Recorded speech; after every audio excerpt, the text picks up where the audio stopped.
Every great city has its tales, and I've been documenting their stories and people for over 20 years. This is Tales of a City.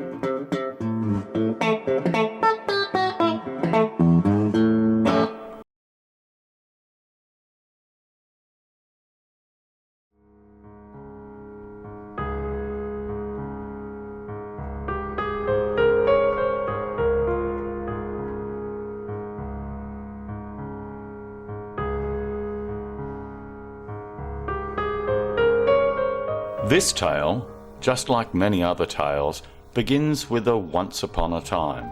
According to legend, a young man named Robert Johnson had a tremendous desire to become a great blues musician.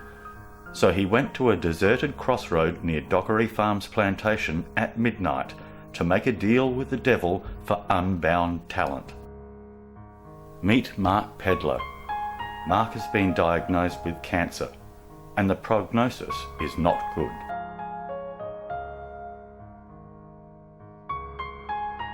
But he and his mate Stuart are about to embark on a remarkable journey. I first met Mark at my day job in a music store. Just came in one day inquiring about a guitar that I had, and proceeded from there to help him. Got to a point where we completed the transaction and I was about to give him his receipt like I always do, and my docket printer wouldn't work. So that created an issue. I couldn't give him his paperwork, so I just said to him, I'll email it to you if that's okay. And he said, yeah, that's fine. And I said, what's your email address? And he said, Crossroads at SENet. And alarm bells went off to me. It was like a red flag to me. What's that? Why have you got Crossroads? I said. And he just said, well, it's my dream to go there. When we drove over the border and we saw that sign for Mississippi, I felt the excitement I've always felt when that happened to me, and my excitement for him was only magnified when he looked at his face. It was like a collection of everything we were both feeling, all written all over his face. Where are we, Stu? We're in Mississippi.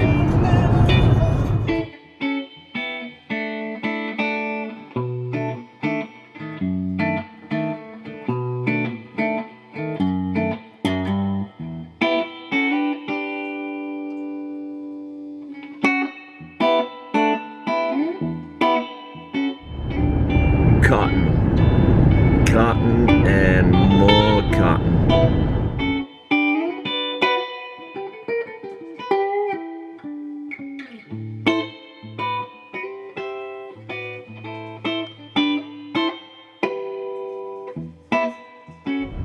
It's open. Oh yes. The gateway to the Blues Visitors Centre seemed a good place to start.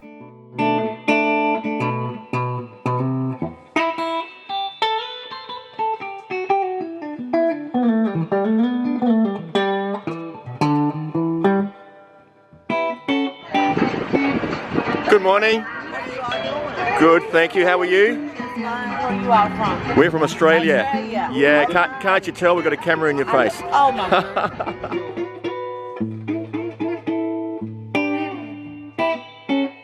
There's certainly no shortage of souvenirs.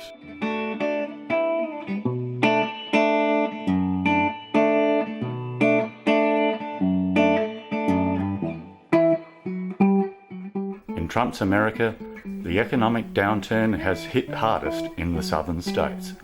Lots of little towns that are mostly run down. You can see that it's not an affluent place. Never has really been. And you know, there's just plenty of character. It's just full of, you just can feel it coming out of the ground. I've got to move. I'm in the Mississippi. I got to move. I don't think there's anywhere else on earth that the collection of influences from Africa, from the way people were oppressed and treated, the atmosphere they had to work in, the type of product they were producing, and how hard it was to make that happen. All of those things combined were just a perfect conglomeration of of factors that created a music. I don't think there's anywhere else on the planet that could have happened.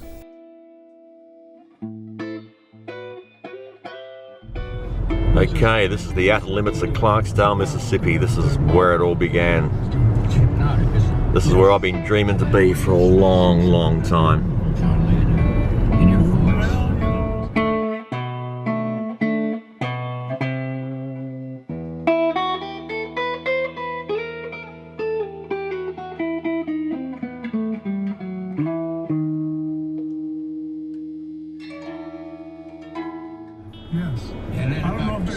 We're in Clarksdale. Yep. There you go, Skeeter Robinson. That's what it said on the hearse. If you've never been to Clarksdale, you might not even wonder what's there when you go through it. It's because it's not just about the place, there's a lot more to it. But when you just drive through some of the back blocks, it's very run down looking.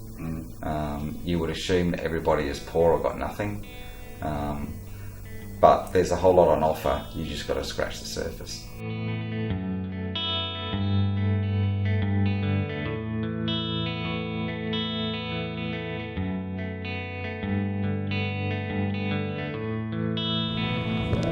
So this is Morgan Freeman's Blues Club.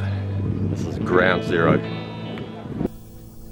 It's a place that has blues all the time there, and you always get somebody who's a world-class player. Whether it's a local or someone coming through, they quite often have national acts there. They also have international players there, and it's such an open place that anybody who can play will possibly get invited up to play.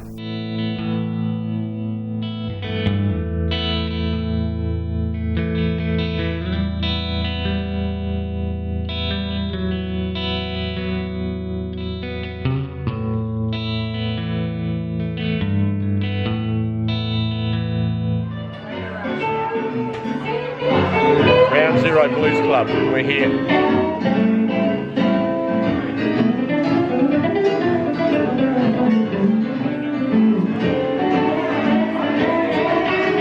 We would see people in Clarksdale, you know, with backpacks and sandals, tourists.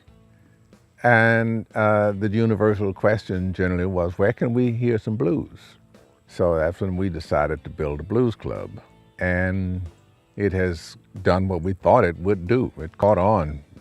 You can go into Ground Zero on any weekend night and find people from almost anywhere.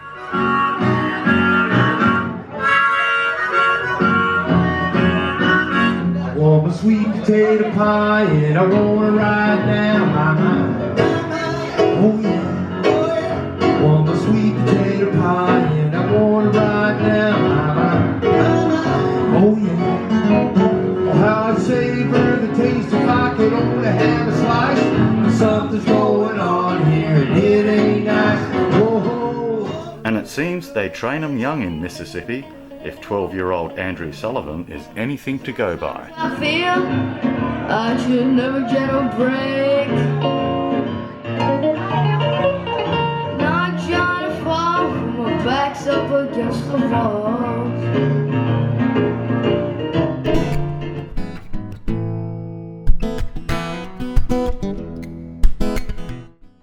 The food, I mean, you have to be able to walk the street and smell it for a start, because before you get to eat it, you can smell it and you can hear the music, and it's just this mixture of all of that.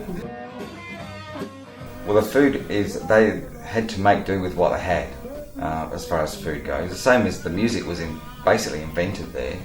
They came up with their own meals out of what they had. They had very little to spend money on, so they had to use the spices, the things they could get hold of, the greens that they grew, and cornbread, which was dirt cheap. What I had from the street vendor was smoked pork sausage, collard greens, cornbread, and what they call slaw, which is coleslaw. So this is the Bluesberry Cafe, and you know you've made it big in Clarksdale, Mississippi, when you come down to the bill. And who's down there, Stu? Look at that. There it is. That's us. Tomorrow night, right here at the Bluesberry Cafe.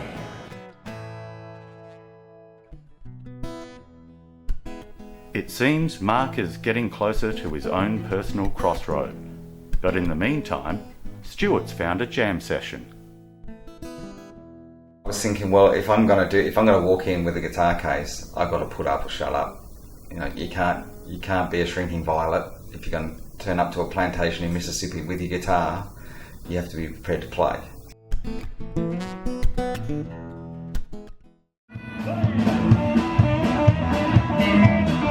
It was immediately apparent that the standard of performance was very high, so our Aussie boy better be able to hold his own. Going down Louisiana, gonna find me a mojo man.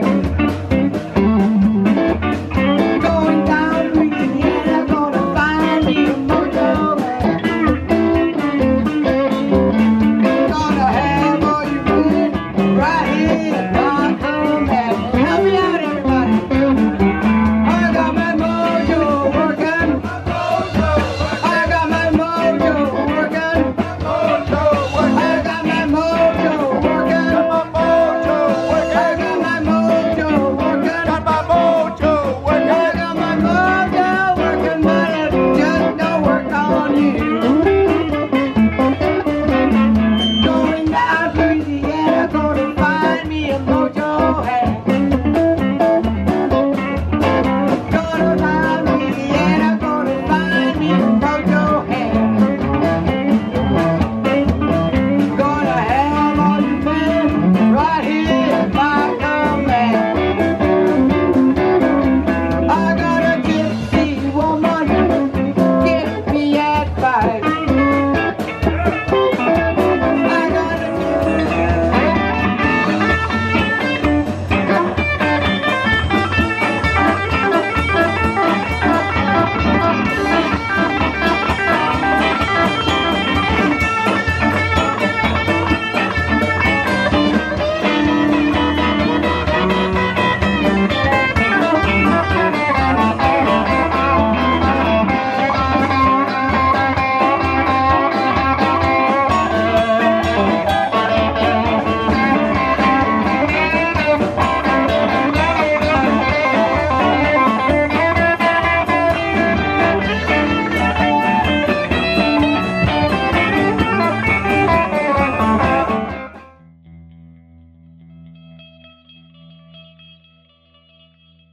And this location here is where Muddy Waters resided. That white marker in front of us is where his house used to be, where he lived.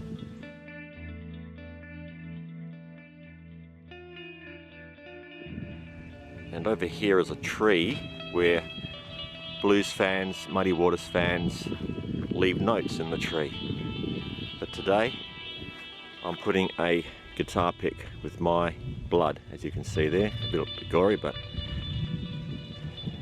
it's of significance. And I'm going to place this guitar pick in this tree, some location where it can't be stolen, taken away. Maybe if I can pop it, where can I put it? Leaving a piece of my DNA here at Muddy Waters' home. When the cotton pickers used to pick this stuff by hand. And we're talking like intense heat. Like today is going to be in the late 30s.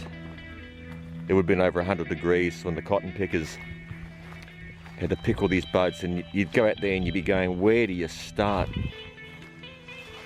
And let me tell you, this stuff is very, very hard to pick.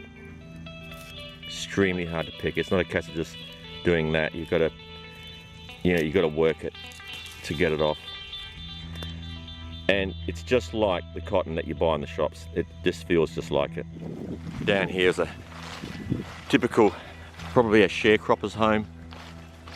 Down here, this old barn. And the Mississippi obviously is covered in places like this. Still, remaining from back in the days when Muddy Waters worked here, played here, walked here, lived here.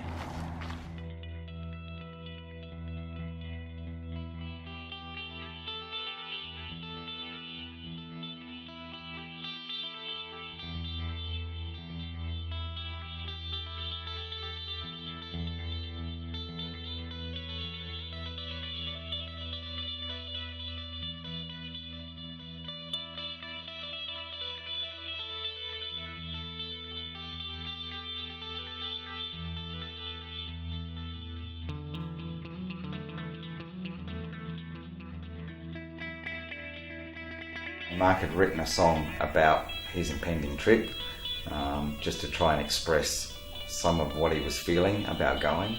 He said part of his dream of going would be to perform this song somewhere in Clarksdale, because it's the Crossroads, or where the Crossroads is. And I said, yeah, that would be very cool. I didn't let out that I would do something about it, but I then went and spoke to the owner of the Bluesberry Cafe, Arthur, who I know very well, and spent time with him every trip we've been, and just said, look, my friend's coming, this is our situation, this is his dream. And he sent me back a message saying, check the gig guide. And so I checked the gig guide, he sent me a link, I checked the gig guide, and it had our names in the gig guide for that week. As you can tell by our accents, you've probably guessed by now that we're from Australia, and we have something in common with the Mississippi, because that where we come from is down south as well. We're from South Australia. My name is Mark, and this is my offsider here, Stuart. This is a bit of a pilgrimage, our visit down here. There's a bit of a story as to why we're actually up here today. Around about 12 months ago, I was actually diagnosed with a terminal illness, but that's okay, because I'm one stubborn son of a bitch, and I'm going to fight this thing, and I'm going to hang around for a while. Yeah.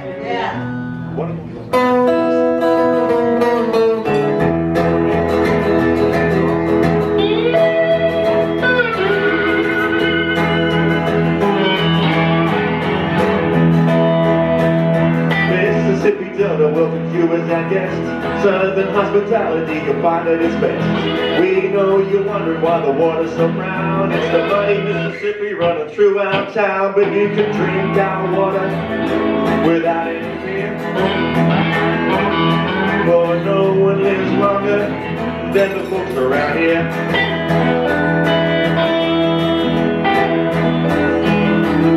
The Delta glows red in the evening sun, from the outskirts of Memphis down to 61. Never be lonely when you come on down. The mighty Mississippi guys are through our town, but you can drink our water without any fear. Cause no one lives longer than the folks around here.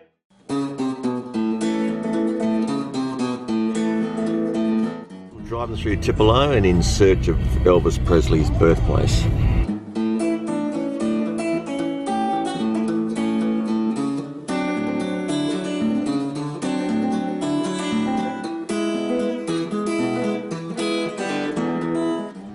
That's it. That's where the king of rock and roll was born.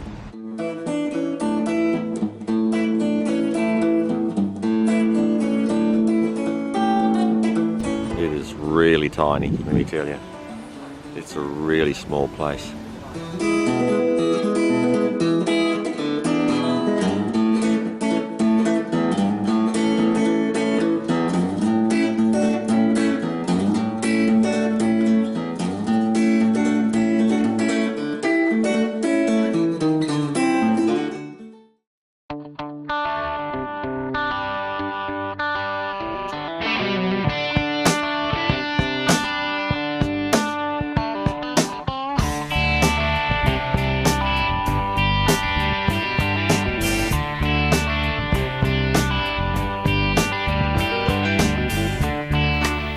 The Muscle Shoals Sound Studio was formed in 1969 by 4 session musicians called the Muscle Shoals Rhythm Section, and affectionately known as the Swampers, and the studio recorded a long list of musical legends.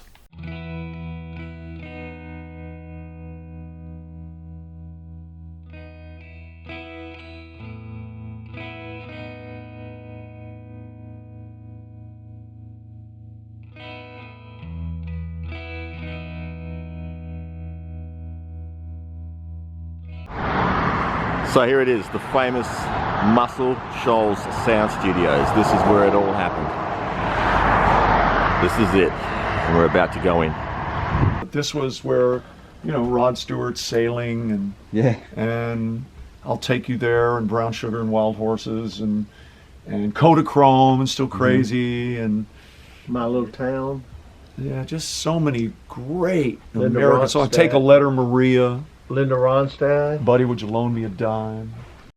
The only time, as I said, I cut in here this actor named Kiefer Sutherland was coming through town with his band, and he at the last minute realized, oh wow, Florence is Muscle Shoals, and so tried to throw together a quick session. And so we were like texted at 10:30 the night before, can you be here at 8 in the morning? And we came over here and didn't know who it was, but it was Kiefer, and he was a delightful human being. I mean, really a great guy.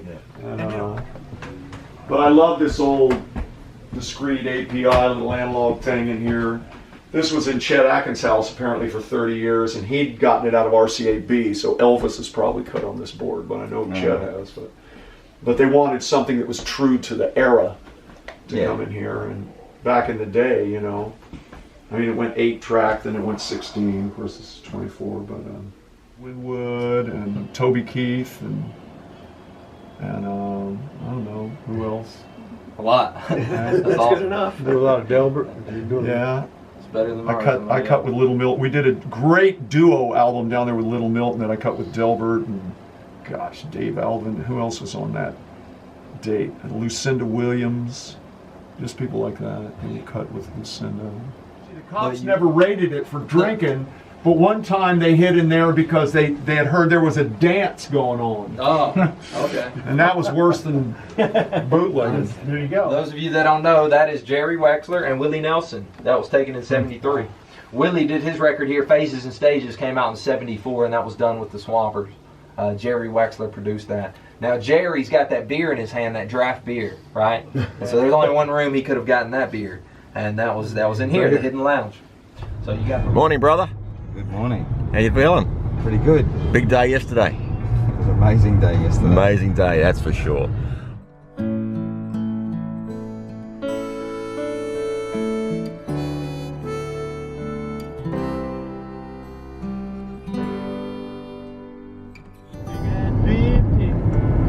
This is just a typical small Mississippi town. This is pretty much what they look like.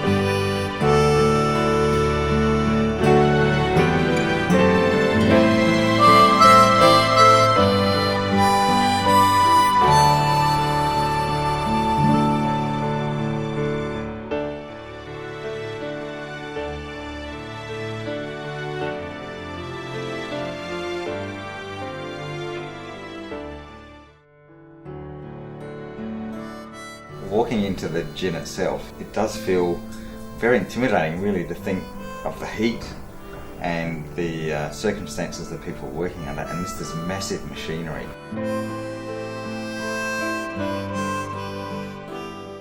Hard to work in, and it would have been non-stop. 6 days a week they work from sun up to sundown, can't see to can't see. I just think of all the people that have worked on those places and all of the hardships they went through, the music that came from it, all of the things that was just generated through that hardship, coping with the authorities they were dealing with. The music was almost code between them for each other.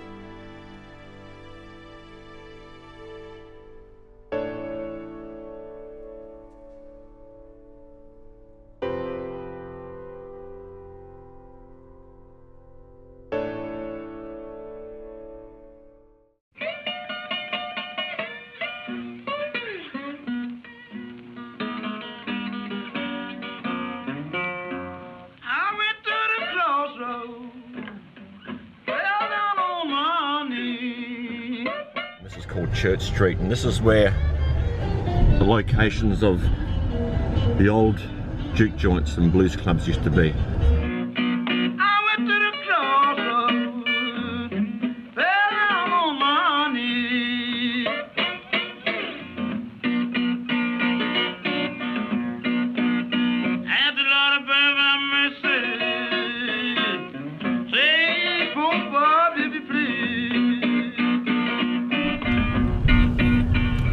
us on our way to Robert Johnson's grave site.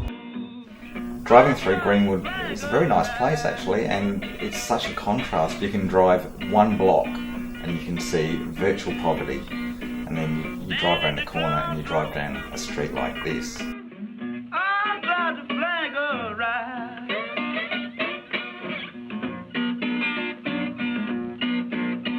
nobody seem to know me. Everybody pass me by. The sun's going down, boy.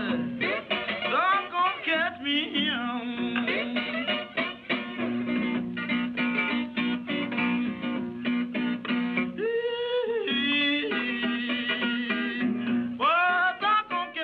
There's been conjecture about where he is, but there is an eyewitness to this place, a lady that says that she knows for sure he was buried there. So that's a good account to rely on. You can run. Tell my friend boy Willie Brown.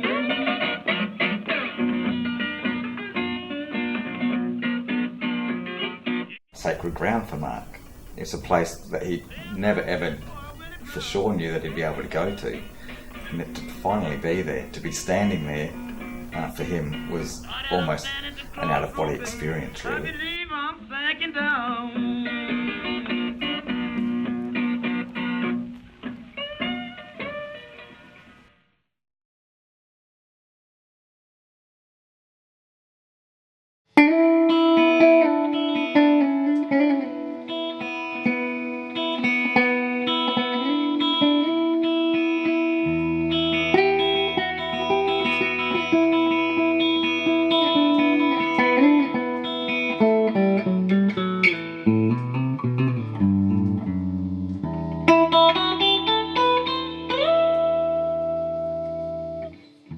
So many Delta Blues players have stayed here. This is the Riverside Hotel.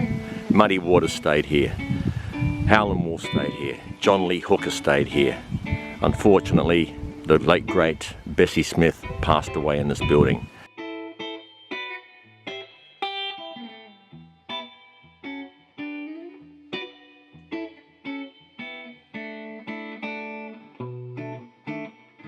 It was built in 1920. 1937, Bessie Smith actually passed away here when she was brought here from a bad accident in which she hurt her hand real bad, almost really severed it off, guys, and she actually bled to death. And my grandmother said she lasts maybe over into the night. I tell people that is the original floor. So that floor is the footprints and the footsteps of your famous people like Sonny Boy Williams. Sonny Boy Williams is your first room after the bathroom, room number 4. He had a room upstairs and downstairs because he had 2 lady friends. Then you have the famous Muddy Waters room, which is number 5. Now Muddy Waters just didn't stay in that room. He stayed about in every room that you can imagine because he used to come to Clarksdale all the time to get away from the plantation. But his last stay, when he was getting ready, and my grandmother put him on a bus because he was too talented, and she said, boy, get out of here, and put him on the Greyhound bus station and sent him to Chicago. So I tell people that was the last room, that is the last place he laid his head, and that is the bed in which he laid his head on. Welcome to the Muddy Waters room. This is the room I'm staying in tonight. This is the room Muddy Waters stayed in when he came to Clarksdale to perform. So long ago. I can't believe I'm in this room. Okay, this room we're entering now is Bessie Smith's room, the late great Bessie Smith. And they always have music playing in this room.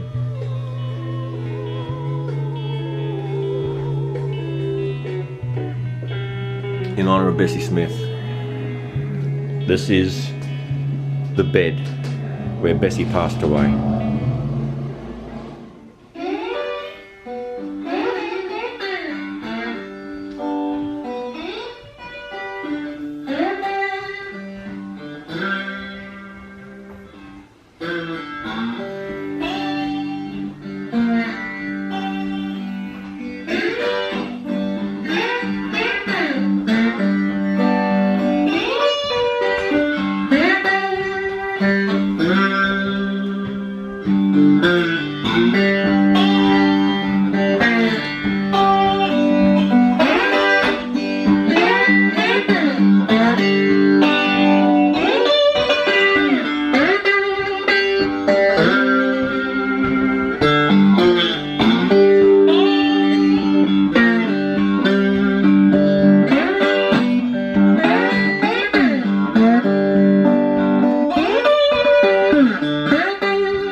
Okay, we're driving out to the Crossroads.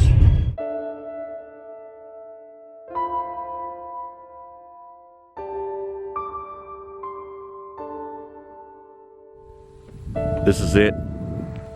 This is the Crossroads. Stuart and I have made it.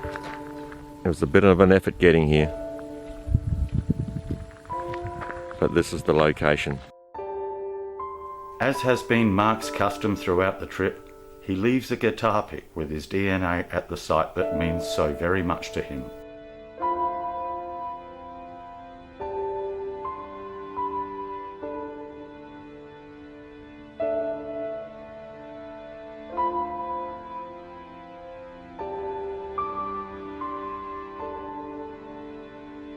But his friend Stuart had one more gift to give.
Mate, there's something you don't know, which I want to tell you. As you know, the Crossroads we went to was very important to me, and those specific crossroads, there are a lot of crossroads in Mississippi, but they were our crossroads, our special crossroads. When you played me Amazing Grace, I've never felt emotions like I did that day ever before in my life. I actually looked up to the skies when you were playing, and through some heavenly intervention, I don't know what the word is, but a bit of sunlight came through in the shape of a cross. It was like that, and it came through. It was at that point in time that I knew I was going to be okay. So maybe you've been to the GP since you got back? I have, mate. Yes, when we got back from America, I had a couple of weeks grace because of the long flight. Yeah. We packed a lot in the 3 weeks that we were over there, so it was a little bit tiring. So I rested up, and my doctor, my oncologist, ordered CT scans first of all, and the scan results came back, and it was actually my GP, my doctor, who ran through the scans with me, and basically indicated that there's pretty much no evidence of cancer there. And I said, are you absolutely sure? He said, well, what I am reading with the results that we've been given here, we can't see anything. But he did say, however, Mark, CT scans aren't 100% accurate.